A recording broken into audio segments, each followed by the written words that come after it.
خالد رضی اللہ تعالیٰ عنہ نے مال غنیمت کے ساتھ تمام تحفے مدینہ بھیج دیے تھے۔ مدینہ سے خالد رضی اللہ تعالیٰ عنہ کے لیے امیر المؤمنین نے پیغام بھیجا کہ یہ تحفے اگر مال غنیمت میں شامل ہیں یا جزیے میں تو قابل قبول ہو سکتے ہیں، اگر نہیں تو جنہوں نے یہ تحفے دیے ہیں ان سے اس کی قیمت معلوم کر کے جزیے میں شامل کر لو۔ اگر تم جزیہ وصول کر چکے ہو تو تحفوں کی رقم ان لوگوں کو واپس کر دو۔ خالد رضی اللہ تعالیٰ عنہ نے ان سب کو بلا کر انہیں تحفوں کی قیمت ادا کر دی۔ ہیرا کی فتح کے بعد چند دنوں میں خالد رضی اللہ تعالیٰ عنہ نے وہاں کا نظم و نسق رواں کر دیا اور ہیرا کے عمرہ کو ہی انتظامیہ کا ذمہ دار بنا دیا۔ میرے بھائیوں، خالد رضی اللہ تعالیٰ عنہ نے اپنے سالاروں سے کہا، میرے پاس وقت نہیں ہے کہ میں یہاں بیٹھا رہوں، لیکن نظم و نسق کی بحالی بہت ضروری ہے۔ اس سے زیادہ ضروری یہ ہے کہ نظم و نسق کو اس بنیاد پر رواں کیا جائے کہ اس سے لوگوں کو فائدہ پہنچے، وہ سکون اور اطمینان محسوس کریں کہ ان کے جان و مال اور ان کی عزت و آبرو کو تحفظ حاصل ہے۔ خدا کی قسم، میں ان لوگوں پر، ان عیسائیوں اور ان آتش پرستوں پر ثابت کر دوں گا کہ اسلام وہ مذہب ہے جو ظلم کو بہت بڑا گناہ سمجھتا ہے۔ رعایا کو اپنی اولاد سمجھو۔ کیا تم نے دیکھا نہیں کہ میں نے نظم و نسق انہی لوگوں کے سپرد کر دیا ہے؟ رب کعبہ کی قسم، میں ان پر اپنا حکم نہیں ٹھونسوں گا۔ اپنا حکم نہ ٹھونسنے کے نتائج چند دنوں میں سامنے آ گئے۔ اسلام کا بنیادی اصول یہی تھا کہ لوگوں کے دل جیتو، مگر دل جیت کر انہیں دھوکہ نہ دو، انہیں ان کے حقوق دو۔ خالد رضی اللہ تعالیٰ عنہ اسلام کے پہلے سالار تھے جنہوں نے مدینہ سے نکل کر کسی دوسری قوم کے علاقے فتح کیے اور انہیں اسلام کے اس بنیادی اصول پر عمل کرنے کا موقع ملا۔ مصر کے محمد حسین ہیکل نے بہت سے مورخوں کا حوالہ دے کر لکھا ہے کہ خالد رضی اللہ تعالیٰ عنہ نے دشمن کے سر اڑانے شروع کیے تو فرات کو لال کر دیا اور ایسے کسی آدمی کو زندہ نہ چھوڑا جس کی طرف سے دین اسلام کو ذرا سا بھی خطرہ تھا۔ خالد رضی اللہ تعالیٰ عنہ ذاتی دشمنی کے قائل نہیں تھے۔ متعصب تاریخ دانوں نے حضرت خالد کو ظالم سالار لکھا ہے، لیکن حضرت خالد نے جو بھی علاقہ فتح کیا وہاں کا انتظام مفتوحہ عمرہ و رؤسا کے سپرد کیا تھا، البتہ ان کے نگران یعنی بالائی حکام مسلمان مقرر کیے جاتے تھے۔ ہیرا کو فتح کر کے خالد رضی اللہ تعالیٰ عنہ نے سارے فارس کو فتح نہیں کر لیا تھا، بلکہ خالد رضی اللہ تعالیٰ عنہ خطروں میں گھر گئے تھے۔ آتش پرست ان پر چاروں طرف سے حملہ کر سکتے تھے۔ اگر بڑے پیمانے پر حملہ نہ کرتے تو شب خون مار مار کر مسلمانوں کی فوج کو نقصان پہنچا سکتے تھے، لیکن آتش پرستوں نے ایسی کوئی کارروائی نہ کی۔ اس کی کئی اور وجوہات تھیں، جن میں ایک یہ تھی کہ مفتوحہ علاقوں کے لوگ مسلمانوں کے سلوک سے متاثر ہو کر ان کے حامی اور معاون بن جاتے تھے۔ ہیرا کے نواحی علاقے میں ویر ناطف نام کی ایک بستی تھی جو عیسائیوں کی بستی کہلاتی تھی۔ وہاں بہت بڑا گرجا تھا جس کے پادری کا نام سلوبہ بن نستونہ تھا۔ وہ عیسائیوں کا مذہبی پیشوا ہی نہیں، ان کا عسکری قائد بھی تھا۔ وہ میدان جنگ میں کبھی نہیں گیا تھا، لیکن جنگ و جدل کے فن میں مہارت رکھتا تھا۔ فارس کے عیسائی للکار کر مسلمانوں کے مقابلے میں آئے تھے اور مسلمانوں کی تلواروں اور برچھیوں سے بری طرح کٹے تھے۔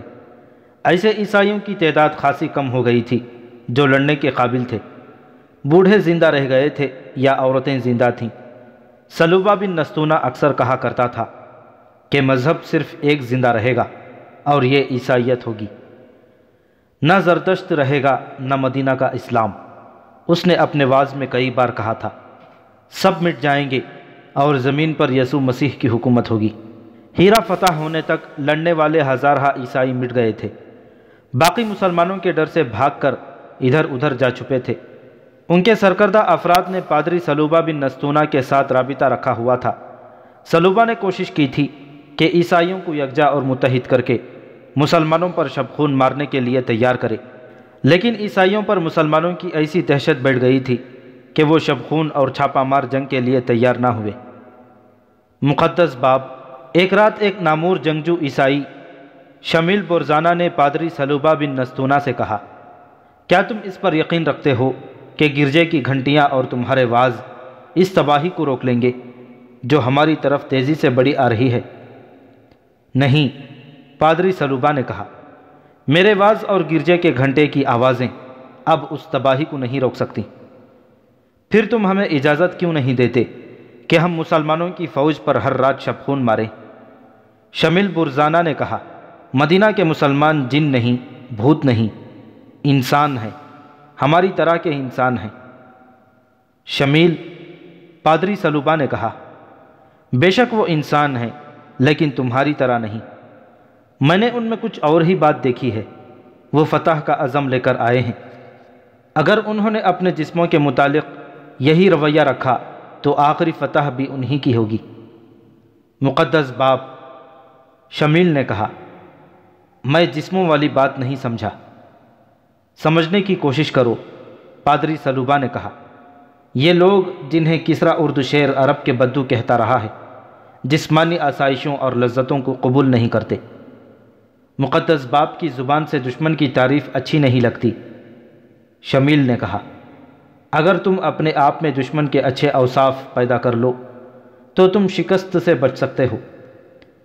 پادری سلوبہ نے کہا، کیا تمہارے دوستوں نے مسلمانوں کو جال میں پھانسنے کے لیے 15 حسین لڑکیاں نہیں بھیجی تھیں؟ کیا تم یہ سمجھتے ہو کہ تم لوگ جو کچھ کرتے ہو اس کا مجھے علم نہیں ہوتا؟ تمہاری تلواروں کی دھار کند ہو چکی ہے، اس لیے تم لوگوں نے عورتوں کو استعمال کیا ہے۔ کیا تم انکار کرو گے؟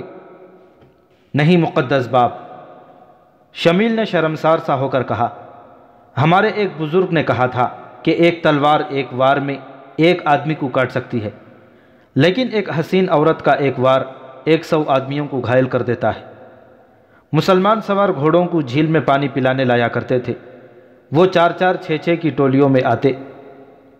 جھیل کے ارد گرد اونٹی چٹانیں اور گھنا جنگل ہے۔ ہماری لڑکیوں نے مسلمان سواروں کو اپنی طرف کھینچنے کی بہت کوشش کی، لیکن ان پر کچھ اثر نہ ہوا۔ ہماری بعض لڑکیاں نیم برہنہ ہو کر انہیں چٹانوں کے پیچھے چلنے کے اشارے کرتی رہیں، لیکن ہوا یہ کہ بعض سوار منہ پھیر لیتے اور بعض ہنس پڑتے تھے۔ اور مجھے یہ بھی معلوم ہے شمیل، پادری سلوبہ نے کہا، کہ تم لوگوں نے مسلمانوں کے گشتی سنتریوں کو بھی پھانسنے کی کوشش کی تھی، اور تم لوگوں نے یہ بھی سوچا تھا کہ مسلمانوں کے سالاروں کو اور خالد بن ولید کو قتل کرنے کے لیے لڑکیوں کا استعمال کیا جائے۔ ہاں مقدس باپ، شمیل نے کہا، ہم نے ایسا سوچا تھا۔ پھر اس سوچ پر عمل کیوں نہیں کیا؟ اس لیے نہ کیا کہ جس فوج کے سپاہیوں کا کردار اتنا مضبوط ہے اس کے سالار تو فرشتوں جیسے ہوں گے۔ شمیل نے جواب دیا، اب ہمارے سامنے یہی ایک صورت رہ گئی ہے کہ مسلمان فوج پر شب خون مارنے شروع کر دیں اور انہیں اتنا نقصان پہنچائیں کہ یہ پسپائی پر مجبور ہو جائیں۔ کیا تم کسریٰ کی فوج سے زیادہ طاقتور ہو؟ پادری سلوبہ نے کہا، وہ جو کہتے تھے کہ زمین پر کوئی طاقت ان کے مقابلے میں اٹھنے کی جرت نہیں کر سکتی، اب کہاں ہیں؟ آگ کو پوجنے والوں کے تمام نامور سالار مسلمانوں کے ہاتھوں کٹ گئے ہیں۔ ہم نے ان کی خاطر مسلمانوں سے لڑ کر غلطی کی ہے۔ تو کیا مقدس باپ تم یہ کہنا چاہتے ہو کہ ہم مسلمانوں کے ساتھ دشمنی نہ رکھیں؟ شمیل نے حیران سا ہو کے پوچھا۔ ہاں، پادری سلوبہ نے جواب دیا، میں یہی کہنا چاہتا ہوں، بلکہ میں مسلمانوں کے ساتھ دوستی کرنا چاہتا ہوں۔ مقدس باپ، شمیل نے کہا، پھر تم کہو گے کہ تم مسلمانوں کے مذہب کو بھی قبول کرنا چاہتے ہو؟ نہیں، ایسا نہیں ہوگا، پادری سلوبہ نے کہا۔ جب سے ہیرا پر مسلمانوں کا قبضہ ہوا ہے میں یہی دیکھ رہا ہوں کہ ان سے ہمارے مذہب کو کتنا کچھ خطرہ ہے۔ میں نے دیکھ لیا ہے کہ عیسائیت کو کوئی خطرہ نہیں۔ مسلمان اپنا مذہب قبول کرنے کی دعوت دیتے ہیں، وہ زبردستی اپنا مذہب مفتوحہ لوگوں پر نہیں ٹھوستے۔ کیا انہیں معلوم نہیں کہ یہاں ایک گرجا ہے جس میں مجھ جیسا جہاں دیدہ اور مذہب پر مر مٹنے والا پادری موجود ہے؟ انہیں معلوم ہے شمیل، میں 2 اتوار گرجے میں آنے والے عیسائیوں کے ہجوم میں 2 اجنبی آدمیوں کو دیکھتا رہا ہوں۔ میں نے ان کے گلوں میں سلیبیں لٹکتی دیکھی ہیں۔ وہ ہر لحاظ سے عیسائی لگتے تھے، لیکن میری دوربین آنکھوں نے بھانپ لیا تھا کہ دونوں مسلمان ہیں اور وہ مدینہ کے نہیں، فارس کے رہنے والے ہیں۔ وہ ولید کے بیٹے خالد رضی اللہ تعالیٰ عنہ کے جاسوس تھے۔ میں اپنے وعظ میں محتاط رہا۔ مقدس باپ شمیل نے کہا، اگر تم مجھے اشارہ کر دیتے تو وہ دونوں زندہ واپس نہ جاتے، پھر اس گرجے کی اینٹ سے اینٹ بچ جاتی۔ پادری سلوبہ نے کہا، عقل اور جوش میں یہی فرق ہے شمیل، تم میں جوش ہے اور میں عقل سے کام لے رہا ہوں۔ میں تم لوگوں کو مسلمانوں پر شبخون مارنے اور لڑنے کی اجازت نہیں دوں گا۔ 2-3 روز بعد پادری سلوبہ بن نستونہ گرجے میں تمام عیسائی سرداروں سے کہہ رہا تھا، حقیقت کو دیکھو، کسریٰ کی اتنی زبردست فوج مدینہ کی قلیل سی فوج کے مقابلے میں نہیں ٹھہر سکی۔ تم نے بھی مسلمانوں کا مقابلہ کر کے دیکھ لیا ہے، اب مسلمانوں سے ٹکرا کر تم تباہ ہو جانے کے سوا کچھ نہیں کر سکتے۔ وقت کا ساتھ دو، مسلمانوں نے تمہارے مذہب کے لیے کوئی خطرہ پیدا نہیں کیا۔ انہوں نے ہمیں اور آتش پرستوں کو بھی اپنی اپنی عبادت گاہوں میں عبادت کی اجازت دے رکھی ہے۔ مسلمانوں نے عدل و انصاف میں جو مساوات قائم کی ہے وہ تم خود دیکھ رہے ہو، اور تم یہ بھی دیکھ رہے ہو کہ تم ان کے خلاف آتش پرستوں کے دوش بدوش لڑے تھے، لیکن مسلمانوں نے تمہارے خلاف کسی قسم کی انتقامی کارروائی نہیں کی۔ انہوں نے کاشتکاروں کی زمینوں پر قبضہ نہیں کیا، ان کی فصلوں میں اپنے گھوڑے اور اونٹ نہیں چھوڑے، بلکہ آتش پرست حاکم ان غریب کسانوں پر جو ظلم و تشدد کرتے اور ان کی کھیتیوں کی پیداوار اٹھا لے جاتے تھے۔ یہ لوٹ کھسوٹ ختم ہو گئی ہے۔ اس حقیقت سے انکار نہ کرو کہ مسلمان رعایا کو پورے حقوق دے رہے ہیں۔ تم پر خدا یسوع مسیح کی رحمت ہو، ایک سردار نے پادری سلوبہ کو ٹوکتے ہوئے کہا، کیا تم ہمیں یہ ترغیب دے رہے ہو کہ ہم مسلمانوں کی اطاعت قبول کر لیں؟ کیا یہ ہماری بے عزتی نہیں؟ ایک اور سردار نے کہا، مسلمانوں نے تمہاری عزت کی طرف آنکھ اٹھا کر بھی نہیں دیکھا۔ پادری سلوبہ نے کہا، کیا تم نے انہیں پھانسنے اور گمراہ کرنے کے لیے اپنی لڑکیوں کو نہیں بھیجا تھا؟ کیا وہ تمہاری لڑکیوں کو اٹھا کر نہیں لے جا سکتے تھے؟ اور مت بھولو کہ کسریٰ کے حاکموں نے تمہاری کتنی لڑکیوں کے ساتھ زبردستی شادی کی تھی۔ جسے جو لڑکی اچھی لگی وہ اسے حکماً لے گیا۔ اور یہ بھی سوچو کہ فارس کے وہ سالار اور کمانڈر کہاں ہیں جن کے ساتھ مل کر تم مسلمانوں کے خلاف لڑے تھے؟ کیا انہوں نے تم سے پوچھا ہے کہ تم کس حال میں ہو؟ کیا انہوں نے آ کر دیکھا ہے کہ تم میں سے جو مارے گئے ہیں ان کی بیویاں کس حال میں ہیں، ان کے بچے کس حال میں ہیں؟ اور مسلمان تمہیں سزا تو نہیں دے رہے؟ بے شک وہ ہمیں بھول گئے ہیں، ایک بوڑھے سردار نے کہا۔ تو بجا کہتا ہے مقدس باپ، ایک اور سردار بولا، اب بتا ہمیں کیا کرنا چاہیے؟ تو ہمیں کس راستے پر لے جانا چاہتا ہے؟ یہ تمہاری سلامتی کا راستہ ہوگا، پادری سلوبہ نے کہا۔ اس میں تمہارے جان و مال کی اور تمہاری مذہب کی سلامتی ہے۔ میں مسلمانوں کی اطاعت قبول کر رہا ہوں، اور میں بنقیہ اور بسما کے علاقے کی تمام قابل کاشت اراضی کا لگان وصول کر کے مسلمانوں کو ادا کیا کروں گا۔ تقریباً تمام مورخوں نے لکھا ہے کہ مسلمانوں کے حسن سلوک، عدل و انصاف اور اسلوب حکومت سے متاثر ہو کر دیر ناتف کے پادری سلوبہ بن نستونہ نے سب سے پہلے خالد رضی اللہ تعالیٰ عنہ کے سامنے جا کر اطاعت قبول کی اور 10,000 دینار حضرت خالد کو پیش کیے۔ اس رقم کے ساتھ وہ ہیرے اور بیش قیمت موتی بھی تھے جو کسریٰ اردشیر نے پادری سلوبہ کو تحفے کے طور پر دیے تھے۔ یہ موتی دراصل رشوت تھی جو اردشیر نے عیسائیوں کو مسلمانوں کے خلاف لڑانے کے لیے پادری سلوبہ کو دی تھی۔ خالد رضی اللہ تعالیٰ عنہ کے حکم سے ایک معاہدہ لکھا گیا۔ یہ معاہدہ مدینہ کے سالار خالد بن ولید اور سلوبہ بن مستونہ کی قوم کے ساتھ طے ہوا اور تحریر کیا جاتا ہے۔ اس کے مطابق سلوبہ بن نستونہ عیسائی قوم کی طرف سے 10,000 دینار سالانہ بطور جزیہ ادا کرے گا، اور کسریٰ کے ہیرے اور موتی اس رقم کے علاوہ وصول کیے جائیں گے۔ جزیہ کی رقم صرف ان عیسائیوں سے ہر سال وصول کی جائے گی جو اس کی استطاعت اور توفیق رکھتے ہیں اور جو کمانے کے قابل ہوں گے۔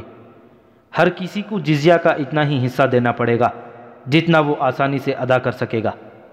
اس معاہدے کی روح سے مسلمانوں پر یہ فرض عائد ہوتا ہے کہ وہ عیسائیوں کی بستیوں بنقیہ اور بسما کو ہر طرح کا تحفظ مہیا کریں۔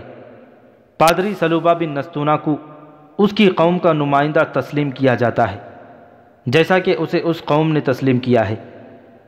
اس معاہدے پر جو خالد بن ولید نے کیا ہے، تمام مسلمان رضامند ہیں اور اس پر عمل کریں گے۔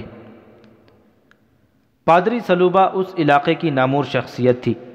ارد گرد کے بڑے بڑے سرداروں اور سرکردہ افراد نے جب دیکھا کہ سلوبہ نے خالد رضی اللہ تعالیٰ عنہ کی اطاعت قبول کر لی ہے، تو وہ سب ہیرا پہنچے اور خالد رضی اللہ تعالیٰ عنہ کی اطاعت قبول کرنے لگے۔ انہوں نے جو نقد جزیہ ادا کیا وہ 20 لاکھ درہم تھا۔ مسلمانوں کی شجاعت کی دھاک دور دور تک بیٹھ گئی۔ بڑا ہی وسیع علاقہ مسلمانوں کے زیر نگیں آ گیا۔ خالد رضی اللہ تعالیٰ عنہ نے وقت ضائع کیے بغیر اس علاقے میں اسلامی حکومت قائم کر دی اور انہی سرداروں میں امرا منتخب کر کے مختلف علاقوں میں مقرر کر دیے۔ اس کے ساتھ ہی اپنی فوج کے کچھ دستے اس مقصد کے لیے سارے علاقے میں پھیلا دیے کہ کہیں سے اسلامی حکومت کے خلاف بغاوت نہ اٹھ سکے۔ یہ دستے گھڑ سوار تھے اور برق رفتار۔ خالد رضی اللہ تعالیٰ عنہ نے اپنے 3 بڑے ہی تیز اور پھرتیلے سالاروں زرار بن ازور، قعقاع اور مثنہ بن حارثہ کو ان دستوں کے ساتھ بھیجا۔ ان تینوں کا انداز ایسا جارحانہ تھا کہ جدھر جاتے تھے ادھر لوگ دبک جاتے اور ان کے سردار آگے آ کر اطاعت قبول کر لیتے تھے۔ اس طرح جون 633 عیسوی ربیع الآخر 12 ہجری دجلہ اور فرات کے درمیانی علاقے اسلامی سلطنت میں آ گئے۔ تخت و تاج کی ہوسکاروں نے اپنی قوموں کو تاریخ کی تاریکیوں میں گم کیا اور اپنے ملک دشمن کے حوالے کیے۔ فارس کی شہنشاہی جو ناقابل تسخیر سمجھی جاتی تھی اور جس کی فوج زرہ پوش تھی، اب زوال پذیر تھی۔ مسلمانوں کی فوج کی نفری فارس کی فوج کے مقابلے میں کچھ بھی نہیں تھی۔ یہ نفری زرہ پوش بھی نہیں تھی اور آتش پرستوں کی فوج کی طرح اتنی زیادہ مسلح بھی نہیں تھی، مگر آتش پرست شکست پر شکست کھاتے چلے گئے اور فارس کے دارالحکومت مدائن کو خطرہ پیدا ہو گیا۔ وہاں اب کسریٰ اردشیر نہیں تھا، وہ صدمے سے مر گیا تھا۔ تاریخ گواہ ہے اور یہ قرآن کا فرمان ہے کہ اللہ جس قوم کو اس کے اعمال بد کی سزا دینے پر آتا ہے، اس پر نااہل اور خود غرض حکمران مسلط کر دیتا ہے جو اسی قوم کے افراد ہوتے ہیں۔ اللہ کا یہ قہر آتش پرستوں پر گرنا شروع ہو گیا تھا۔ مدائن میں اردشیر کی موت کے بعد اس کے خاندان میں تخت و تاج کی جنگ شروع ہو چکی تھی۔ خالد رضی اللہ تعالیٰ عنہ کے جاسوس مدائن میں ہی نہیں، کسریٰ کے محل میں بھی پہنچ چکے تھے۔ وہ جو خبریں بھیج رہے تھے وہ خالد رضی اللہ تعالیٰ عنہ کے لیے امید افزان تھی۔ مدائن کا تخت اب وہ تختہ بن چکا ہے جس پر میت کو غسل دیا جاتا ہے۔ ایک جاسوس نے مدائن سے آ کر حضرت خالد رضی اللہ تعالیٰ عنہ کو بتایا، یہ تخت کسریٰ کے 3 شہزادوں کی جانیں لے چکا ہے۔ اردشیر کی متعدد بیویاں ہیں اور ہر بیوی کے جوان بیٹے ہیں۔ ہر بیوی اپنے بیٹے کے سر پر کسریٰ کا تاج رکھنا چاہتی ہے۔ اردشیر کے مرنے کے بعد ایک شہزادے کو تخت پر بٹھایا گیا۔ 2 روز بعد وہ اپنے کمرے میں اس حالت میں مردہ پایا گیا کہ اس کا سر اس کے دھڑ سے الگ تھا۔ 2 نہایت خوبصورت اور نوجوان لڑکیوں کو، دربان کو اور 2 پہرے داروں کو جلاد کے حوالے کر دیا گیا۔ اس شہزادے کے قتل کے شہبے میں ان سب کے سر قلم کر دیے گئے۔ اس کی جگہ اردشیر کی ایک اور بیوہ کے بیٹے کے سر پر کسریٰ کا تاج رکھا گیا۔ تیسرے دن اس نے شراب پی اور بے ہوش ہو گیا اور ذرا دیر بعد مر گیا۔ اب 7-8 آدمیوں اور 3 جوان عورتوں کو شہزادے کو شراب میں زہر پلانے کے شبہ میں قتل کیا گیا۔ سالار اعلیٰ تیسرا شہزادہ تخت پر بیٹھا۔ دوسرے روز وہ محل کے باغ میں ایک بڑی دلکش رقاصہ کے ساتھ ٹہل رہا تھا۔ کہیں سے بیک وقت 2 تیر آئے، ایک اس کی آنکھ میں اور دوسرا اس کی شہرگ میں اتر گیا۔ کسریٰ کا تخت پھر خالی ہو گیا۔ تخت ابھی تک خالی ہے کسریٰ کے وزیر اور 2 سالاروں نے تاج پوشی کا سلسلہ روک دیا ہے۔ انہوں نے یہ فیصلہ کیا ہے کہ جو علاقے فارس کی شہنشاہی میں رہ گئے ہیں انہیں مسلمانوں سے بچایا جائے۔ انہوں نے دجلہ کے پار اپنی فوج کو اس طرح پھیلا دیا ہے کہ ہم جس طرف سے بھی پیش قدمی کریں ہمیں روک لیا جائے۔ ان کی اس فوج کی نفری کتنی ہوگی؟ خالد رضی اللہ تعالیٰ عنہ نے پوچھا۔ ہم سے دگنی ہوگی، جاسوس نے جواب دیا۔ اس سے زیادہ ہوگی، کم نہیں ہو سکتی۔ مدائن دجلہ کے پار ہے، آتش پرست ہمیں دریا پار نہیں کرنے دیں گے۔ اللہ کے دریا اللہ کی راہ میں لڑنے والوں کو روک نہیں سکتے۔ خالد رضی اللہ تعالیٰ عنہ نے کہا، آتش پرست ہمیں روکنے کے قابل نہیں رہے۔ جس قوم کے سرداروں میں پھوٹ پڑ جاتی ہے اس قوم کی قسمت میں تباہی کے سوا کچھ نہیں رہتا۔ ہم مدائن کی طرف کوچ کر رہے ہیں۔ خالد رضی اللہ تعالیٰ عنہ نے اپنے سالاروں سے کہا، ہم دشمن کو سنبھلنے کی مہلت نہیں دیں گے۔ حضرت خالد اپنے سالاروں کو کوچ کے احکام دے ہی رہے تھے کہ انہیں اطلاع دی گئی کہ مدینہ سے خلیفۃ المسلمین کا قاصد آیا ہے۔ خالد رضی اللہ تعالیٰ عنہ نے قاصد کو فوراً اندر بلا لیا۔ کیا مدینہ کے لوگ ہمیں اچھے نام سے یاد کرتے ہیں؟ خالد رضی اللہ تعالیٰ عنہ نے قاصد سے پوچھا۔ خدا کی قسم مدینہ کی ہوائیں بھی آپ کو یاد کرتی ہیں۔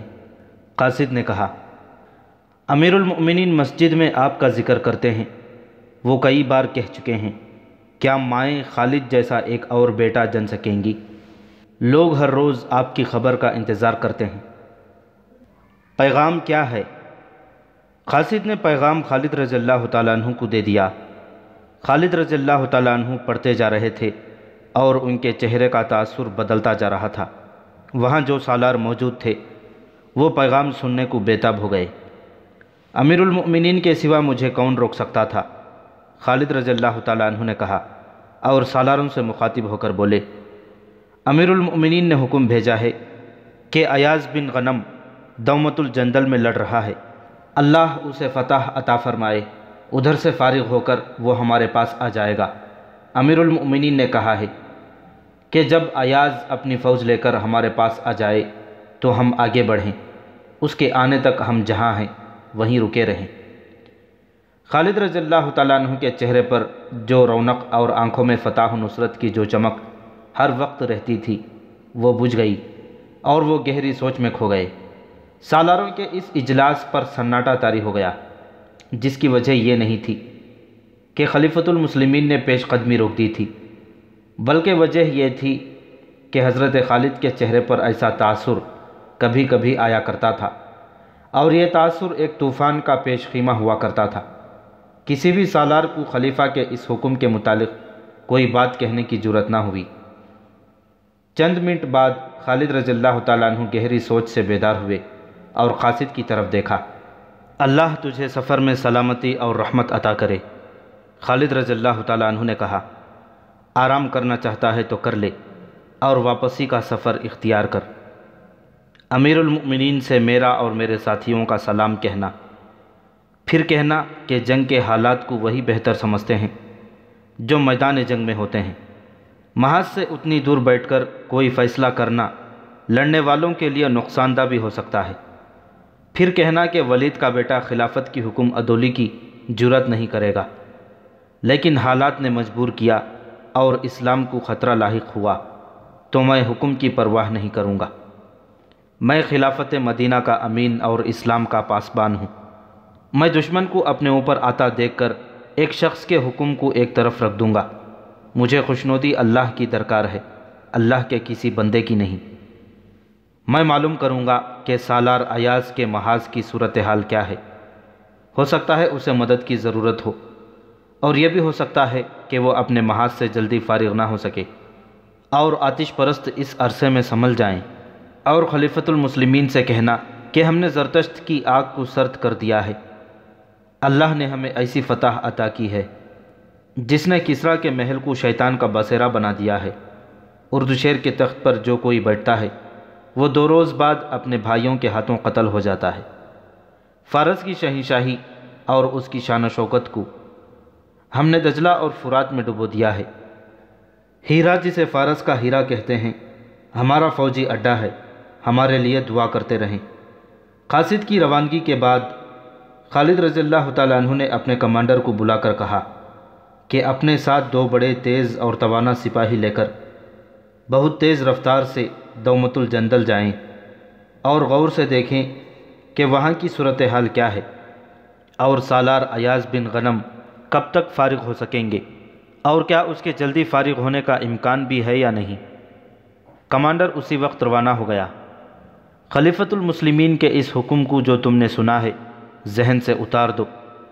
خالد رضی اللہ تعالیٰ عنہ نے اپنے سالاروں سے کہا، دل میں خلافت مدینہ کا پورا احترام رکھتے ہوئے ان حالات کو دیکھو جو ہم نے آتش پرستوں کے لیے پیدا کر دیے ہیں۔ اگر ہم ایاز کے انتظار میں یہیں بیٹھے رہیں تو کسریٰ کی فوج کو سنبھلنے کا وقت مل جائے گا۔ خدا کی قسم تم سب یقین کے ساتھ کہہ سکتے ہو کہ کسریٰ کی فوج پر تم نے جو خوف طاری کر دیا ہے وہ انہیں کسی میدان میں تمہارے مقابلے میں نہیں ٹھہرنے دے گا، اور مدائن کے محلات میں تخت نشینی پر جو قتل و غارت ہو رہی ہے وہ ہمارے حق میں جاتی ہے۔ قوم کے سرداروں میں جب تخت نشینی وجہ پیکار بن جاتی ہے تو فوج ایسی تلوار کی مانند ہو جاتی ہے جو بڑے ہی ڈھیلے اور کمزور ہاتھوں میں ہو۔ ہاں ابن ولید، سالار عاصم بن عمرو نے کہا، کسریٰ کے جن سالاروں نے فارس کے بچے ہوئے علاقوں میں اپنی فوج پھیلا دی ہے وہ سالار بھی تخت کے خواہش مند ہوں گے۔ وہ ہم پر فتح حاصل کر کے فارس کے تخت پر قابض ہونا چاہتے ہیں۔ اگر ایسا ہوا تو فارس جلدی تباہ ہوگا۔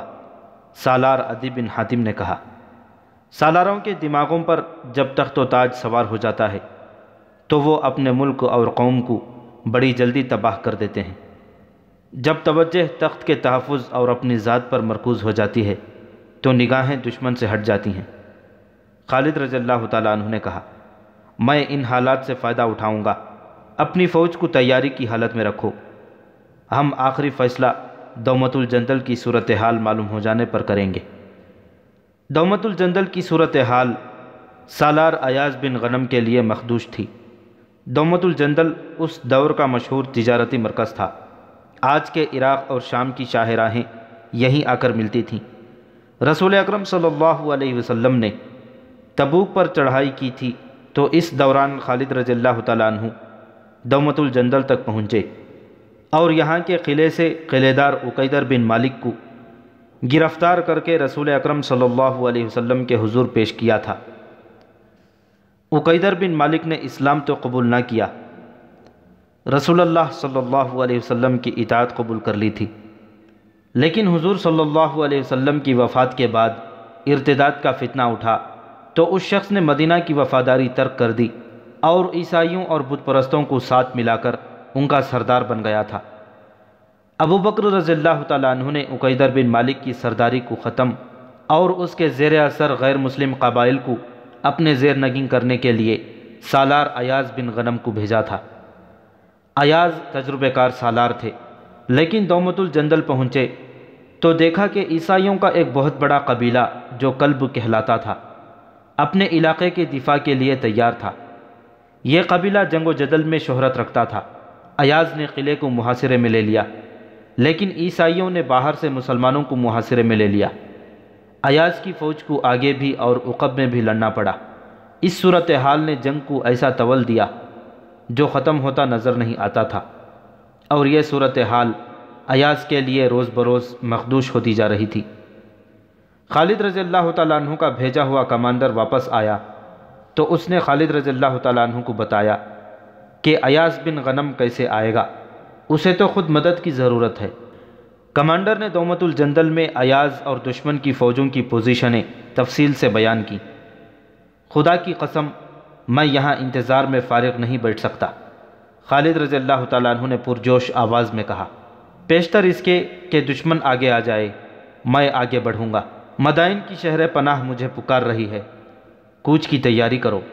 مشہور مورخ طبری اور بلازری نے لکھا ہے کہ خالد رضی اللہ تعالیٰ عنہ کی خودسری اور سرکشی مشہور تھی، وہ چین سے بیٹھنے والے سالار نہیں تھے۔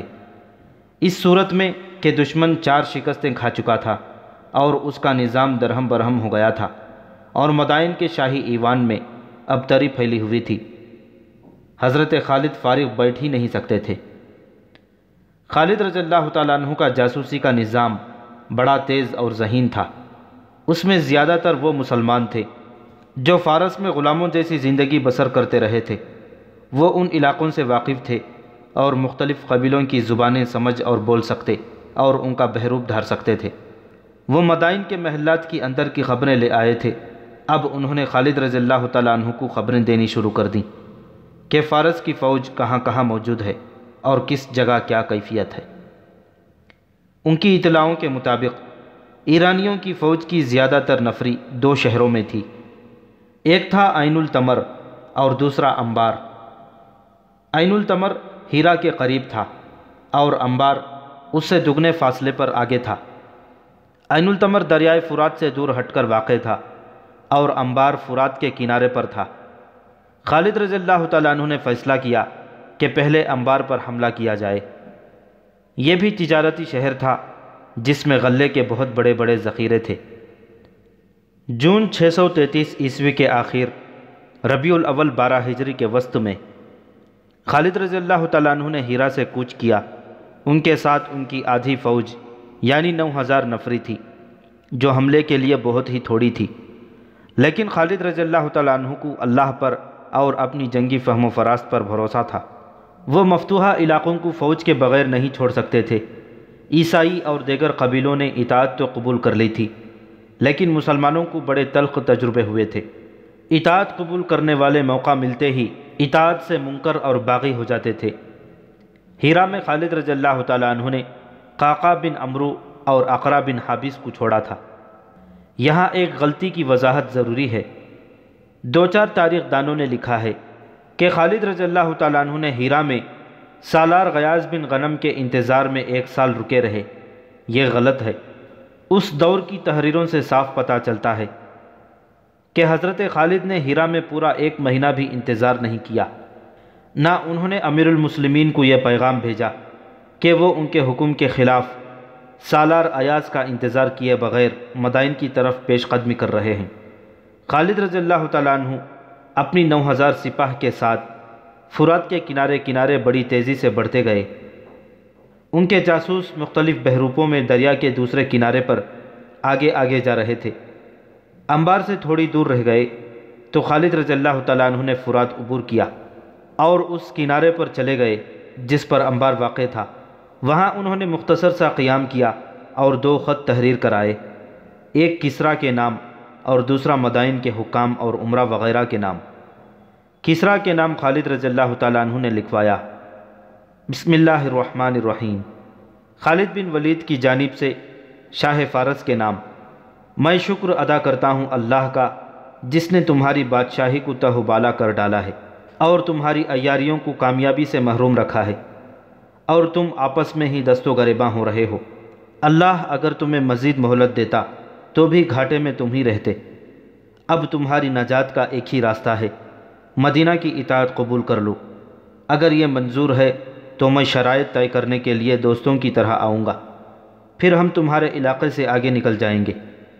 اگر پسو پیش کرو گے تو تمہیں ایسی قوم کے آگے ہتھیار ڈالنے پڑیں گے جسے موت اتنی ہی عزیز ہے جتنا تم زندگی کو عزیز رکھتے ہو۔ خالد رضی اللہ تعالیٰ عنہ نے مدائن کے حکام اور عمرہ کے نام لکھوایا، بسم اللہ الرحمن الرحیم۔ خالد بن ولید کی جانب سے فارس کے عمرہ کے نام، تمہارے لیے بہتر یہی ہے کہ اسلام قبول کر لو، ہم تمہاری سلامتی اور تحفظ کے ذمہ دار ہوں گے۔ اسلام قبول نہ کرو تو جزیہ عطا کرو، ورنہ سوچ لو کہ تمہارا سامنا ایک ایسی قوم سے ہے جو موت کی اتنی ہی شیدائی ہے جتنے فریفتہ تم شراب پر ہو۔ خالد رضی اللہ تعالیٰ عنہ نے شاہ فارس کے نام خط ہیرا کے رہنے والے ایک آدمی کے ہاتھ بھیجا اور عمرہ وغیرہ کے نام خط لے جانے والا انبار کا رہنے والا ایک آدمی تھا۔ کسی بھی مورخ نے ان دونوں آدمیوں کے نام نہیں لکھے۔